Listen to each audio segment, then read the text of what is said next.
فاسألوا أهل الذكر إن كنتم لا تعلمون بالبينات والزبور। মামুন হাসান নয়ন, আপনি বলেছেন নামাজের তাকবীর দেওয়া থেকে সালাম ফেরানো পর্যন্ত সম্পূর্ণ উত্তম পদ্ধতি বর্ণনা করবেন প্লিজ। সালাত তো আসলে আমাদের মিম্মা তাআম্মু বিহিল বালওয়া, যেটা অ্যাভেলেবল একটা অ্যাক্ট অফ ইসলাম, ইসলামের অত্যন্ত গুরুত্বপূর্ণ একটা রোকন, একটা আমল, সেটা আমরা আসলে সকলেই জানি। তবে সত্যি কথা বলতে কি জানা উচিত, কিন্তু জানি কি না এই গ্যারান্টি দেওয়াটা মুশকিল আমাদের অনেকের, যারা বিশেষ করে তলবুল ইলম নন এবং যারা আহলুল ইলম নন, যারা এই বিষয়ে পড়াশোনা করেননি, সাধারণ মুসলিম, তাদেরও কিন্তু সালাত এ টু জেড, যে তাকবীর থেকে সালাম ফেরানো পর্যন্ত জানা উচিত, কারণ এটা মিম্মা তাআম্মু বিহিল বালওয়া, সবাইকে প্রতিদিন 5 ওয়াক্ত সালাত পড়তে হয়। অতএব এটা জানাটা অপরিহার্য, এটা আদায় করাটা যেমন অপরিহার্য, আর জানা ছাড়া তো আদায় করা যাবে না, ফলে এটা জানাটা অপরিহার্য, ফরিদাতুম মিন ফারাইদিল্লাহ। আমরা অনেককে প্রশ্ন করে দেখেছি যে আসলে জানার পরিধিটা অনেকের খুবই স্বল্প, সেই জন্য হয়তো ভাই মামুন হাসান নয়ন আমাদেরকে এই প্রশ্নটা পাঠিয়েছেন। আমরা চেষ্টা করব খুবই সংক্ষেপে, দলিল খুব বেশি উল্লেখ করব না, শুধু আমলগুলো উল্লেখ করে আমরা এই প্রশ্নের উত্তর দেওয়ার চেষ্টা করব। তাহলে তিনি যখন সালাত শুরু করবেন, সে শুরুটা হবে তার অজুর পরে। অজুর পর থেকে আমরা বলছি, তার তহারাত আছে, তিনি তহের অবস্থায়, পবিত্র অবস্থায় আছেন, অজুর সাথে আছেন, সেটা জেনে নেওয়ার পরে আমরা বলছি কি করতে হবে তাকে। প্রথমে তিনি তার পুরো দেহটাকে কেবলামুখী করবেন, এভাবে বাঁকা চোকা হয়ে দাঁড়াবেন না, পুরো কেবলার দিকে তাওয়াজ্জুহ হয়ে তিনি কোনো ধরনের বাঁকা চাকা বা না হয়ে বা এদিক ওদিক এলতেফাত না করে, যেমন দেহটা ঠিক আছে কিন্তু মাথা তাকিয়ে রাখলেন এভাবে বা এভাবে, এটা হবে না। মাথা, চেহারা সহ পুরো দেহকে তিনি কেবলামুখী হয়ে দাঁড়াবেন। 2 নম্বর, তিনি সালাতের নিয়ত করবেন, যেই সালাতটা তিনি পড়তে যাচ্ছেন সেটা অন্তরে নিয়ত করবেন এবং মুখে কোনো নিয়ত উচ্চারণ করবেন না। নাওয়াইতু আন উসাল্লিয়া বলে এই ধরনের কোনো নিয়ত বলবেন না, কারণ এই ধরনের নিয়ত বলাটা রাসূল সাল্লাল্লাহু আলাইহি ওয়াসাল্লাম এবং সাহাবায়ে কেরাম থেকে এবং পরবর্তী উলামায়ে কেরাম থেকে, এমনকি 4 ইমামের কোনো ইমাম আবু হানিফা রাহিমাহুল্লাহ সহ কারো কাছ থেকে সাব্যস্ত হয়নি।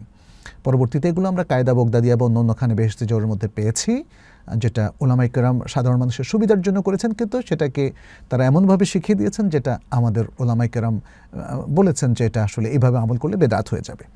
3 নম্বর যে কাজটি তাকে করতে হবে সেটি হলো তিনি নিয়তের সাথে সাথে আল্লাহু আকবার বলে তিনি সালাত শুরু করবেন এবং আল্লাহু আকবার বলার সময়ে তিনি তার 2 হাত কাঁধ বরাবর বা কান বরাবর উঠাবেন। 4 নম্বর হচ্ছে তিনি আল্লাহু আকবার বলে 2 হাত তুলে আল্লাহু আকবার বলে তিনি হাত বাঁধবেন। এই হাত বাঁধাটা তার দুরকম হতে পারে। 1, তার এই ডান হাতটা বাম হাতের উপর থাকবে, এই যে কাফের উপর থাকবে, অথবা দেরায়ের উপর থাকবে। কাফ বলতে এইটা, আর দেরায়ের উপর বলতে এই জায়গাটা। হ্যাঁ, তো এগুলো সহিহ হাদিস দ্বারা সাব্যস্ত। আচ্ছা, এরপরে তিনি কোথায় রাখবেন? এরপরে তিনি বুকের উপর রাখবেন, এইভাবে বুকের উপর রাখবেন।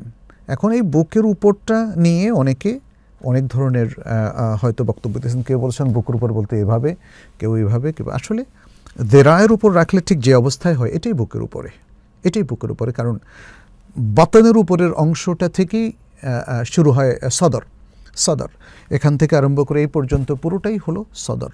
অতএব তিনি যে কোনো জায়গায় রাখতে কোনো অসুবিধা নেই। এখন আমাদের মধ্যে সমস্যা হচ্ছে অনেক সময় যে আমরা হয়তো ভাবি যে আমি যেভাবে রাখি তার বাইরে অন্য কেউ যেটা রাখুক সেটা দেখতে কেমন যেন লাগে, তাই না?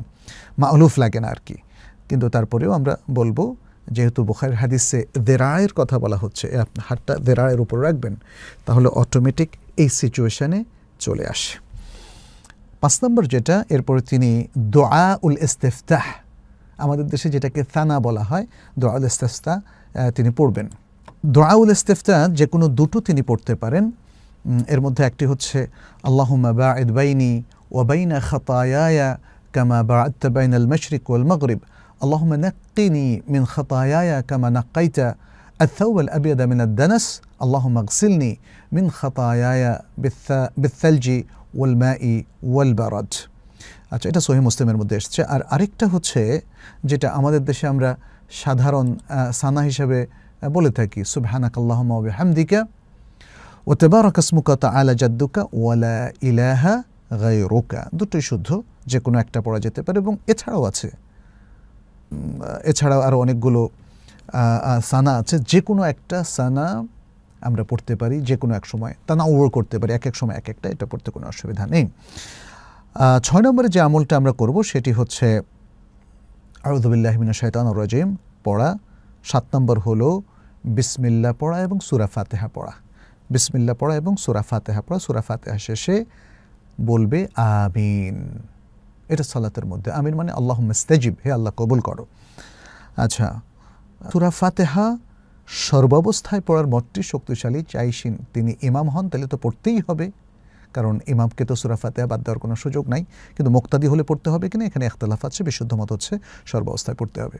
8 নম্বর হলো তারপরে তিনি, আমরা ধরেই নিচ্ছি 2 রাকাত, এই সালাত 2 রাকাত, যেমন ফজরের 2 রাকাত, আমরা সেটাকে আগে বর্ণনা করি, পরে 4 রাকাত কীভাবে পড়বে সেটা পরে বলবো।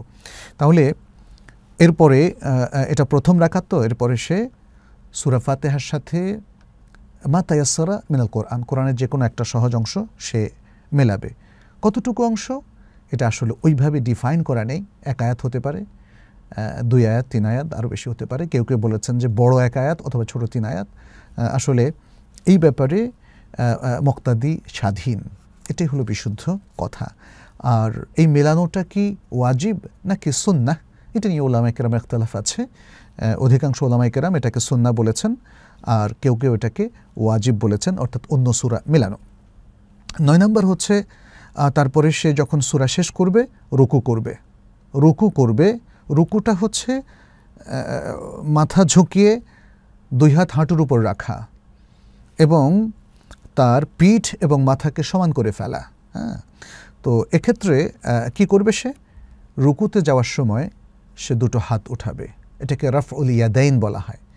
তার কাঁধ বরাবর অথবা কান বরাবর সে 2 হাত উঠাবে। তারপরে সে রুকুতে গিয়ে 2 হাঁটুর উপরে 2 হাত রাখবে এবং আঙ্গুলগুলোকে এভাবে মানে একসাথ না করে ছড়িয়ে রাখবে।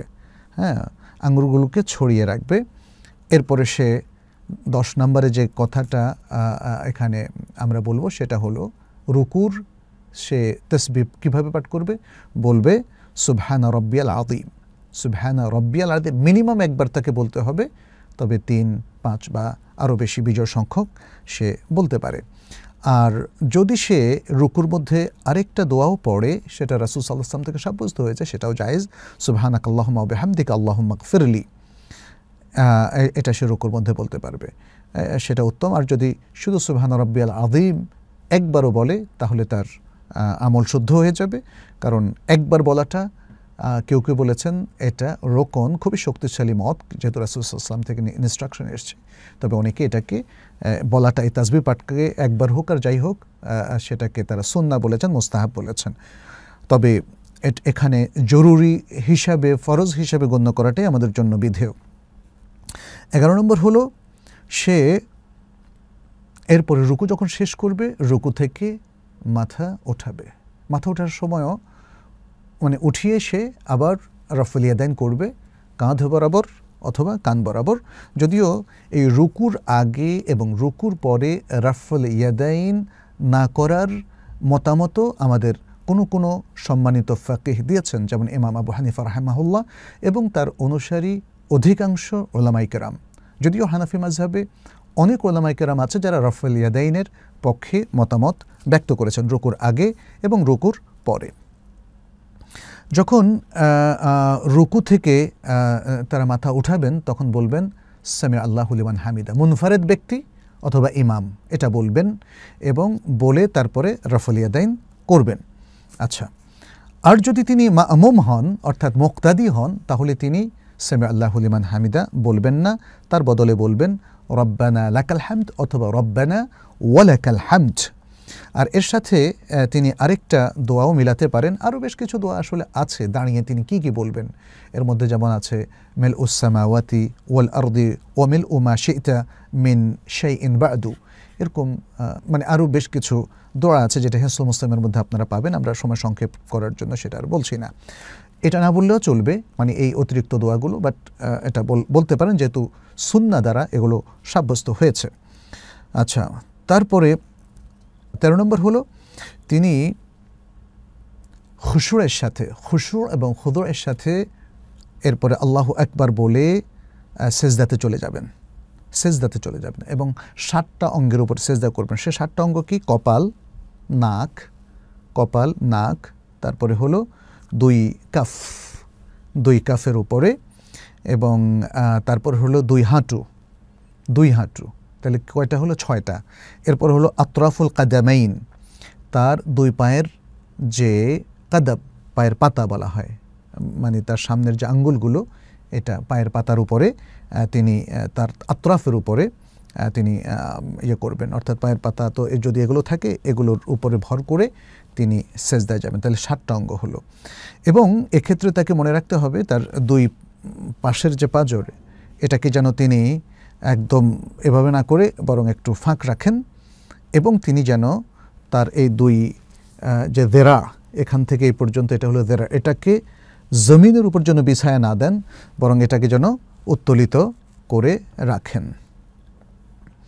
এবং তিনি তার আঙ্গুলগুলোকে, তার হাতের আঙ্গুল এবং পায়ের আঙ্গুল সবগুলোকে তিনি কেবলামুখী করে রাখবেন। 14 নম্বর হলো সেজদার মধ্যে তিনি কি বলবেন? সেজদার মধ্যে তিনি বলবেন সুবহানা রাব্বিয়াল আ'লা, সুবহানা রাব্বিয়াল আ'লা। রুকুর মধ্যে বলতেন কি? সুবহানা রাব্বিয়াল আযীম। আচ্ছা, আর যদি এখানে তিনি চান তাহলে সুবহানাকাল্লাহুম্মা রাব্বানা, সুবহানাকাল্লাহুম্মা রাব্বানা ওয়া বিহামদিক আল্লাহুম্মা ইগফিরলি, সেই রুকুর মতো এখানেও এটা তিনি বাড়াতে পারেন, আরও কিছু বাড়াতে পারেন, যেটা রাসূল সাল্লাল্লাহু আলাইহি ওয়াসাল্লাম থেকে বিভিন্ন সহিহ হাদিসে সাব্যস্ত হয়েছে। 15 নম্বরে তিনি সেজদা থেকে মাথা উঠাবেন, আল্লাহু আকবার বলে, এবং 16 নম্বরে তিনি 2 সেজদার মাঝখানে বসবেন। এই বসার ক্ষেত্রে উলামায়ে কেরাম কেউ বলেছেন যে সে প্রথম তাশাহুদে ঠিক যেভাবে বসবে এবং যেভাবে হাতের আঙ্গুলগুলোকে গোল করবে, হ্যাঁ, এভাবে গোল করে এবং শাহাদাত আঙ্গুল দ্বারা ইশারা করবে ইত্যাদি, তারা সেটা বলেছেন। আর কেউ বলেছেন যে না, সে স্বাভাবিকভাবে হাত রাখবে। 2 রকম মতই আমরা এখানে পাচ্ছি। আর তারপরে সে একটা দোয়া পড়বে 17 নম্বরে, সে দোয়াটাকে আমরা বলতে পারি, সেটা হলো রব্বিগফিরলি ওয়ারহামনি ওয়াহদিনি ওয়ারজুকনি ওয়াজবুরনি ওয়াআফিনি। এটা পূর্ণাঙ্গ দোয়া। আর যদি কেউ শুধু রব্বিগফিরলি বলে তাহলেও যথেষ্ট হয়ে যাবে। কারো মতে এই 2 সেজদার মাঝখানে এটা বলাটা ফরজ। তারপরে 18 নম্বর হচ্ছে তিনি দ্বিতীয় সেজদায় চলে যাবেন খুশু খুদুরের সাথে, তাড়াহুড়ো করে না, খুশু খুদুরের সাথে প্রথম সেজদার মতোই তিনি সেজদা করবেন। সেখানে যা তিনি বলেছেন এই সেজদাও তাই বলবেন, এবং সেজদা করার সময়, দ্বিতীয় সেজদা যাওয়ার সময় আল্লাহু আকবার বলবেন, দ্বিতীয় সেজদা থেকে উঠেও তিনি আল্লাহু আকবার বলবেন। দ্বিতীয় সেজদায় থেকে যখন তিনি উঠবেন, সেখানে তিনি ইচ্ছে করলে এবং প্রয়োজন বোধ করলে জলসাতুল ইস্তিরাহা করতে পারেন। 2টো জিনিস আমরা বলেছি, ইচ্ছে করলে অথবা প্রয়োজন বোধ করলে জলসাতুল ইস্তিরাহা করতে পারেন। আর যদি জলসাতুল ইস্তিরাহা না করেন তাহলেও কোনো অসুবিধা নেই।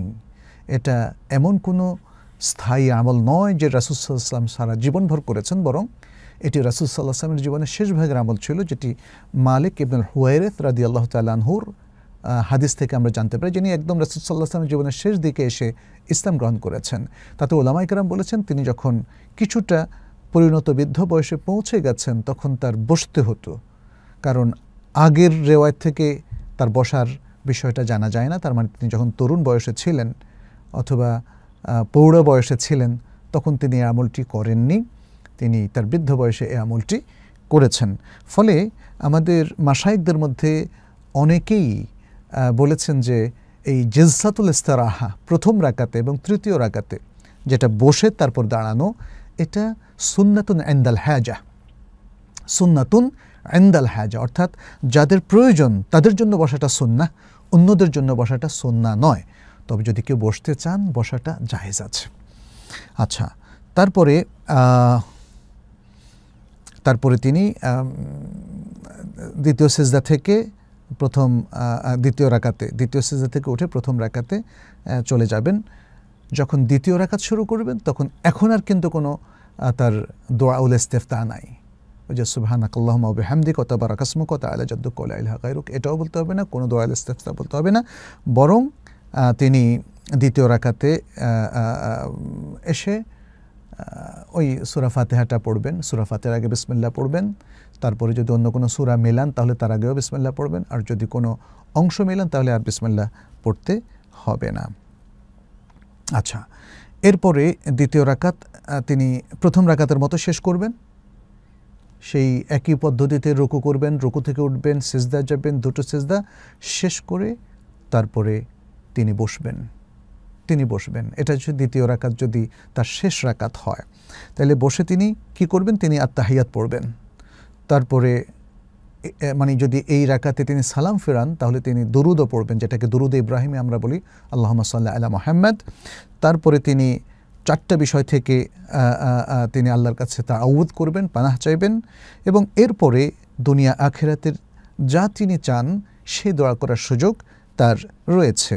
অনেকগুলো দোয়া মাসুরাও আছে, আবার দোয়া মাসুরার বাইরেও তিনি আরবিতে যে কোনো দোয়া এখানে করতে পারেন। তারপরে তিনি ডান দিকে সালাম ফেরাবেন, আসসালামু আলাইকুম ওয়া রাহমাতুল্লাহ বলে, এবং বাম দিকেও সালাম ফেরাবেন। যদি সালাতটা 3 রাকাত এবং 4 রাকাত বিশিষ্ট হয়ে থাকে তাহলে তিনি প্রথম তাশাহুদের সময় তাশাহুদ পড়ে তারপর উঠে যাবেন। তাশাহুদের পরে তিনি দুরুদ পড়বেন না, যদিও কিছু কিছু হাদিসে পাওয়া যায় রাসূল সাল্লাল্লাহু আলাইহি ওয়াসাল্লাম কখনো কখনো প্রথম তাশাহুদেও তাশাহুদের পরে দুরুদ পড়েছেন। তবে অনেক উলামায়ে কেরাম বলেন যে এটা পড়া যাবে না, এবং অনেকে বলেন যে না পড়াটাই হচ্ছে উত্তম। কেউ বলেছেন যদি পড়ে তাহলে সৌসিজদা করতে হবে, তবে আমরা আমাদের শায়েখদের অনেককে দেখেছি তারা বলেছেন যে যদি পড়ে সৌসিজদা করতে হবে না। আচ্ছা, তারপর তিনি উঠে যাওয়ার পরে তৃতীয় রাকাত পড়বেন, যদি মাগরিবের নামাজ হয় তৃতীয় রাকাতের পরে তিনি আবার বসে যাবেন। তৃতীয় রাকাতে তিনি সূরা ফাতিহার পরে অন্য কোনো সূরা মেলাবেন না। আর তারপরে তিনি শেষ রাকাতে বসবেন, অর্থাৎ তার যদি তৃতীয় রাকাত হয় এখানে বসে যাবেন দ্বিতীয় জলসায় বা জলসা আখিরা, যেটা তাশাহুদুল আখির বলা হয়। আর যদি তিনি চতুর্থ রাকাতও পড়েন তাহলে একই পদ্ধতিতে তৃতীয় রাকাতের মতো একই পদ্ধতিতে পড়বেন, শুধু তৃতীয় রাকাতের পরে তিনি চাইলে জলসাতুল ইস্তিরাহা করতে পারেন, আবার না করেও তিনি দাঁড়িয়ে যেতে পারেন, কোনো অসুবিধা নেই। এখন তিনি এই শেষ রাকাতে এসে যখন দুটো সিজদা শেষ করে বসবেন, এটা হলো তাল আল জলসাল আখিরা। যদি 4 রাকাতওয়ালা বা 3 রাকাতওয়ালা নামাজ হয় তাহলে প্রথম জলসায় প্রথম তাশাহুদে তিনি পাটা দাঁড় করিয়ে রাখবেন এবং বাম পায়ের উপরে তিনি বসবেন। আর যদি শেষ জলসা হয় তাহলে তিনি সেখানে তাওয়াররুক করবেন। তাওয়াররুক হচ্ছে ডান পা দাঁড় করিয়ে রেখে বাম পাটা তার ভেতর দিয়ে বের করে দেওয়া, এবং তিনি তখন মাটির উপরে বসবেন। তিনি তখন বসাটা হবে তার পায়ের উপরে না মাটির উপরে, এটা হলো তাওয়াররুক। এই তাওয়াররুকটা শেষ জলসায় উত্তম, এটা অনেক মুহাক্কিক উলামায়ে কেরামের অভিমত। কেউ কেউ বলেছেন তাওয়াররুকটা ওই জলসায় হবে যে জলসায় সালাম ফেরাবে, সেই হিসাবে 2 রাকাত বিশিষ্ট নামাজও কেউ কেউ তাওয়াররুকের কথা বলেছেন। তবে আমাদের স্টাডির পরে, দেরাসার পরে, এবং আমাদের অনেক শায়েখদের ইলমি আলোচনার পরে আমাদের কাছে যেটা প্রতীয়মান হয়েছে, স্পষ্ট হয়েছে, সেটা হচ্ছে 2 রাকাতওয়ালা সালাতে তাওয়াররুক হবে না, এবং 4 রাকাতওয়ালা সালাতের দ্বিতীয় রাকাতের পরেও তাওয়াররুক হবে না। তাওয়াররুক হবে চতুর্থ রাকাতের শেষ জলসায়। তো এভাবেই মোটামুটি সালাতটা তারা শেষ করবে। মানে আগে যেরকম বলেছি, প্রথমে ডান দিকে সালাম ফেরাবে, তারপরে বাম দিকে সালাম ফেরাবে, আসসালামু আলাইকুম ওয়া রাহমাতুল্লাহ বলে। তো এই হচ্ছে মোটামুটিভাবে রাসূল সাল্লাল্লাহু আলাইহি সাল্লামের আসলে ঠিক যেভাবে রেকমেন্ডেশনটা এসছে সেই হিসাবে সালাত আদায় করা। আমরা আপনাদের অনুরোধে পুরো বিষয়টাকে একটু বেশি সময় নিয়ে বর্ণনা করলাম।